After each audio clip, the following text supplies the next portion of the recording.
Good morning boards, another day, another job na naman tayo. So dito tayo sa isang boss natin at ipapaayos yung gate. Ito po yung naging diferensya ng gate niya. Nagbabakbak. So hasain po natin yan with Boss Ken. Tutuklapin muna natin siya ngayon. Boards, another project na naman tayo. Ito, repaint natin tong gate nila bossing dahil nagtutuklapan na siya. So magiging preparasyon natin dito, tutuklapin natin yung mga unang masilya at pintura. So, ginagamitan natin ng panghasa, kabilaan ho yan, saka natin siya ipe-prepare ng maayos.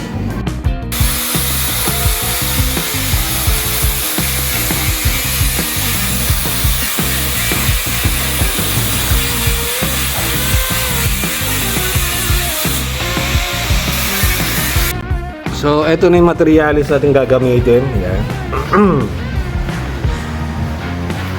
Gagamitin natin yung boss dito sa gate na repaint. 2 years na rin siya. So, medyo nag-react na yung pintura na ginamit tsaka yung masilya. So, it's time na panibagong preparasyon tayo. So, ang ginawa namin dito, grinder namin siya, binakbak yung unang preparasyon para kapit na kapit yung panibago natin. Ayan. So ito naging problema niya mga bossing. Babakbak. Mahina na. Tutuklap na siya.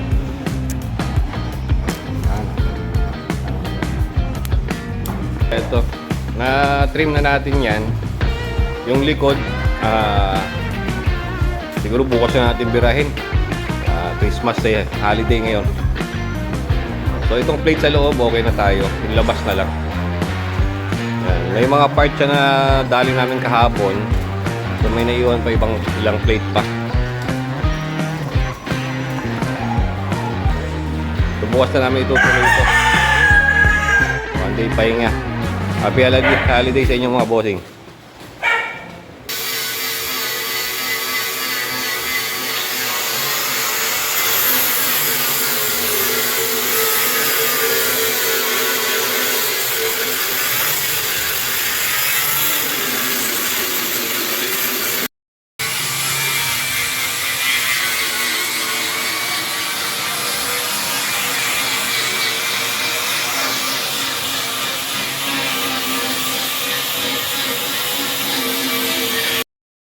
Update tayo mga bossing.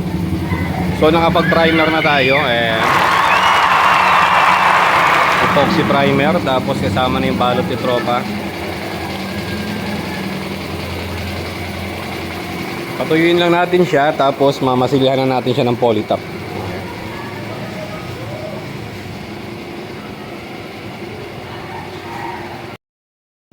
Good evening boards. Ginabi na tayo pare, madilim na. So update lang tayo dito sa day 2. Ayan. So minasilyahan na natin siya. Naging diskarte po natin ay primer muna bago polytop. So yan ho, naging base natin. So bago tayo nag-primer, pinahiran muna natin to ng lacquer thinner.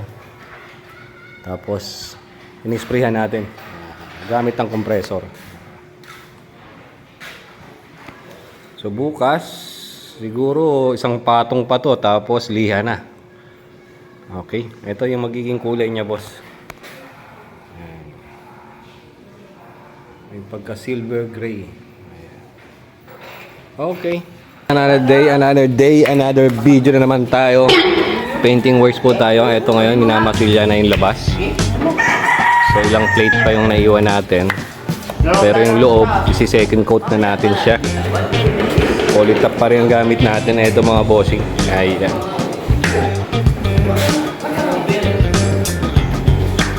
Alright, update tayo mamaya boss kung ano mangyayari dito, kung matapos ba natin masilyahan.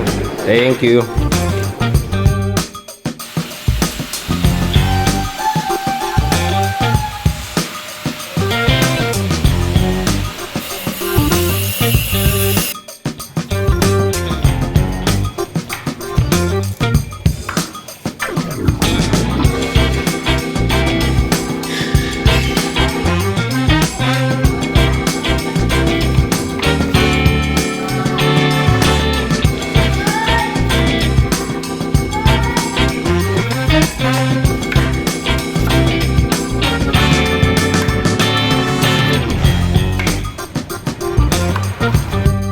Good morning boards, update lang tayo.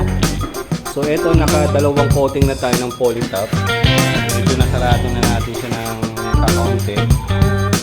Yan. Wala na yung mga kulay-kulay niya na manipis.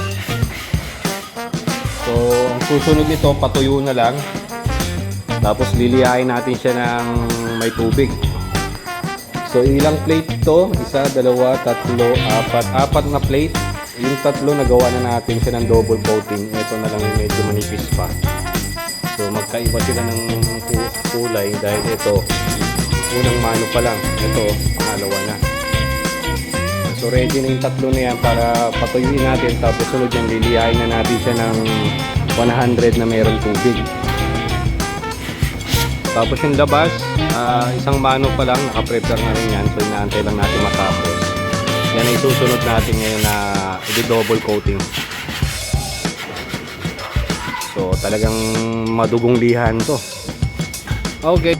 Good evening boards. Gabi na naman. Ito, nag-overtime tayo. Natapos na natin itong liyahin. So isang portion na lang. Ito na lang. Ito na lihan naman yung part na yan. So gumamit tayo ng tubig. Yan.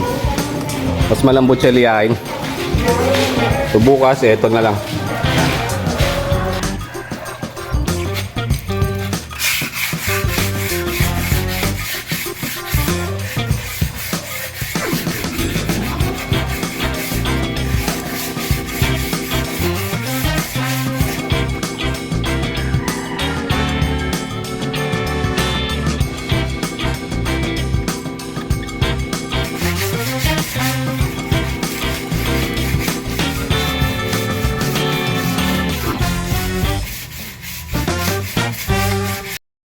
Good evening boards, another day, another overtime na naman tayo. So eto, natapos na natin sa wakas yung pinakamahirap na yugto ng pagpipintura, ang magmasilya at ang magliha. So ito, na-cleaning na natin to, nabugahan natin to ng hose para mabawasan yung alikabok. Pero bukas pupunasan pa rin natin siya, may mga tira-tira pa siyang alikabok. So overall, matapos natin yung liyahin tsaka masilyahan, siguro may lalabas pa rin dito, spot-spot na lang yan, madali na lang gawin yon.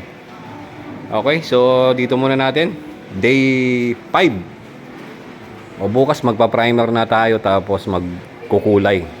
So thank you sa panonood mga boss. Go, don't stop.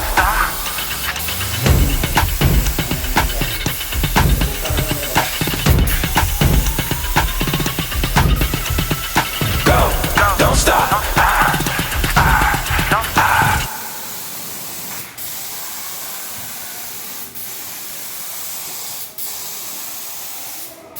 Go, don't stop.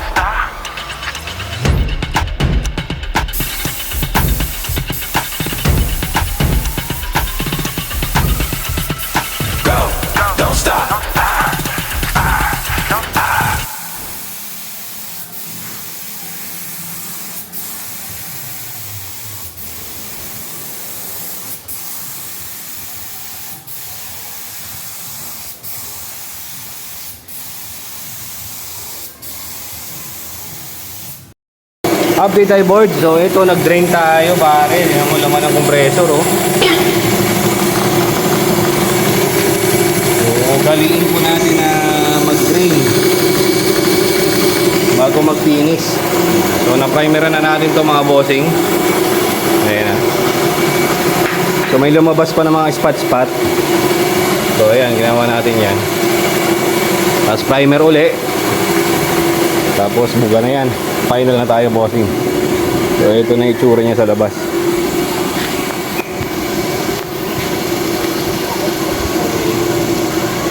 Yung boss ni-repair natin yan. Ayan.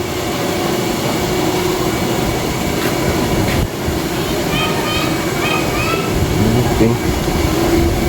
Boards, ito nag-top coat na tayo. So medyo basa-basa pa siya. Ayan. So ito na lang naiiwan, isa, saka yun.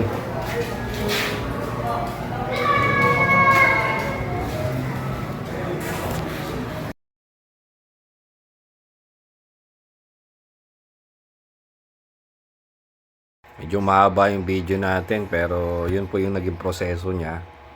Inabot ako ng 7 araw ata, doon 2 kami. Pero hindi naman siya half day yung iba tapos overtime. So yun po yung outcome niya. Salamat sir sa mga nanonood. Hanggang sa susunod na project. Thank you.